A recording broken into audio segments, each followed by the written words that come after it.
Bismillahirrahmanirrahim. Assalamualaikum warahmatullahi wabarakatuh. Kami di sini akan mempresentasikan hasil diskusi kami mengenai pusat ukuran gejala data, di mana kami beranggotakan saya atas nama Abdul Aziz dengan NIM 632200757 dan Titi Dewi Jayati Halawa dengan NIM 632200629. Next.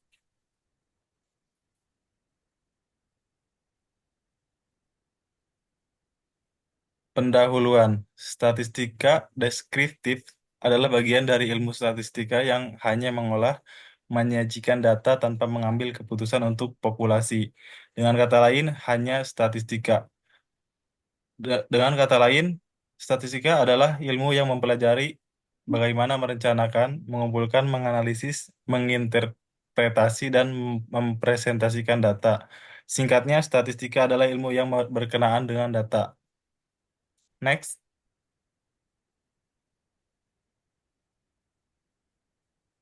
Maksud dan tujuan. Di sini yang pertama ada mengetahui cara menghitung ukuran gejala pusat data dikelompokkan, lalu memberikan suatu informasi dalam pengolahan data, membantu mempermudah penyajian data, memacu mahasiswa untuk dapat memahami pengumpulan, pengolahan, serta penganalisaan data, penarikan kesimpulan serta pembuatan keputusan, dan yang terakhir menambah wawasan dalam hal menganalisa sebuah data kelompok.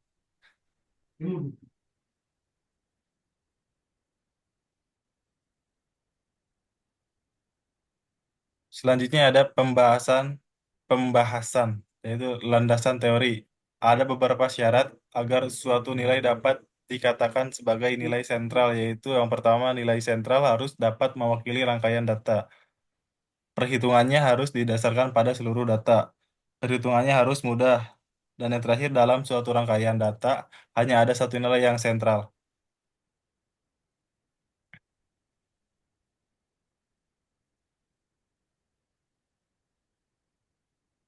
Pengertian data dikelompokkan.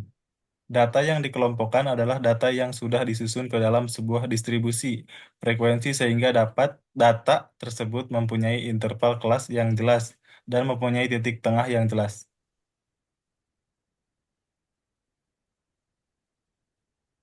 Selanjutnya ada macam-macam ukuran gejala pusat. Yang pertama ada nilai rata-rata, lalu median, modus, kuartil, desil, dan persentil. Oke, lanjut kita masuk ke contoh kasus. Yang pertama di sini ada tabel kota mulai dari Jakarta Pusat yang jumlah laki-lakinya 77,254 dan jumlah perempuannya 73,881. Hasil dari 86 atau MI itu dari 2 kali 12 hasilnya 86 dan 1 kali 53-nya hasilnya 53 sampai seterusnya. Di sini ada rumus min sigma Fi Mi dibagi sigma Fi sama dengan F1 M1 tambah F2 M2 ditambah FK MK dibagi F1 tambah F2 tambah FK atau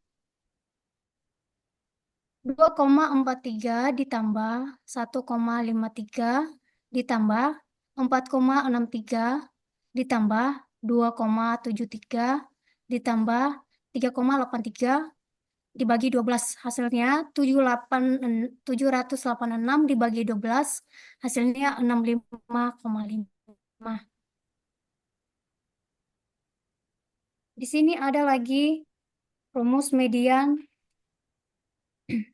dan modus. Seterusnya rumus kuartil 1 dan kuartil 2.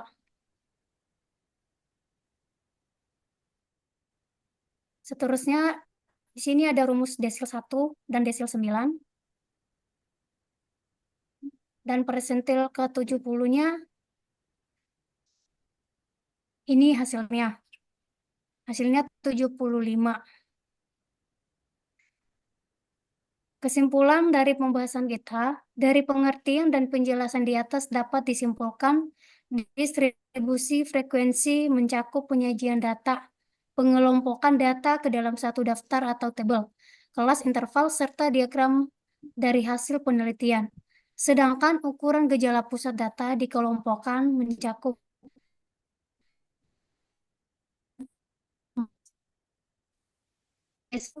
persentil. Dalam kehidupan sehari-hari, penggunaan aplikasi Microsoft Excel atau SPSS dapat memberikan manfaat yang besar dalam perusahaan ataupun dalam dunia pendidikan, dan bila dibandingkan hasil dari pengolahan data secara manual dengan hasil pengolahan data secara otomatis, yaitu dengan aplikasi Microsoft Excel atau SPSS, akan memperoleh hasil yang berbeda dari keduanya. Sekian presentasi dari kita. Terima kasih. Ya, Jis. Oke, mungkin mungkin cukup sekian presentasi dari kami. Mohon maaf atas segala kekurangannya. Mohon dimaklumi. Eh, saya tutup. Wabillahi taufiq wal hidayah. Assalamualaikum warahmatullahi wabarakatuh. Waalaikumsalam warahmatullahi wabarakatuh. Bentar.